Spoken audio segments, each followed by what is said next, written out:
അപ്പോൾ കുറേ ദിവസത്തെ ബ്രേക്കിന് ശേഷം ഞാനൊരു റൂട്ടീനിലേക്ക് തിരിച്ചെത്താൻ പറ്റുമെന്നൊന്ന് നോക്കട്ടെ എന്ന് വിചാരിച്ചിട്ട് രാവിലെ തന്നെ ഞാൻ നടക്കാൻ ഇറങ്ങിയിട്ടാണ്. ഇത് ചെറിയാണ്, നമുക്ക് കഴിക്കാനൊന്നും പറ്റില്ല, ഒരു കറുപ്പ് ടേസ്റ്റാണ്. പക്ഷെ നല്ല പഴുത്തതൊക്കെ കിട്ടുകയാണെങ്കിൽ ഒരു ചെറിയ മധുരം ഉണ്ടാവും. ബേർഡ്സ് ഇഷ്ടം പോലെ വന്ന് കഴിക്കട്ടോ.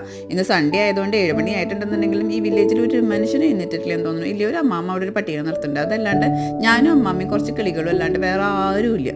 അപ്പം ഞാൻ ആ വില്ലേജ് ഗ്രീനിൻ്റെ ചുറ്റും ഒരു 2-3 പ്രാവശ്യമൊക്കെ നടന്നു കേട്ടോ. ഒരു 3,500 സ്റ്റെപ്സ് ആയിരുന്നു.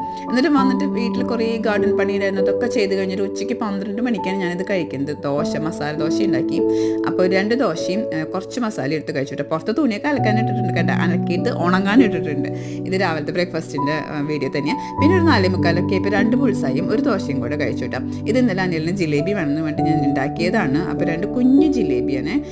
അത് 2 ഞാനൊരു 6 മണിക്ക് കഴിച്ചിട്ടുണ്ട് കേട്ടോ. ഇടയ്ക്കിടയ്ക്ക് ഗാർഡനിലേക്ക് ഓടുന്ന പണികളുണ്ട് അവിടെ. പിന്നെ ഒരു അവക്കാഡോ ബനാനയും സ്മൂത്തിയും കഴിച്ചു.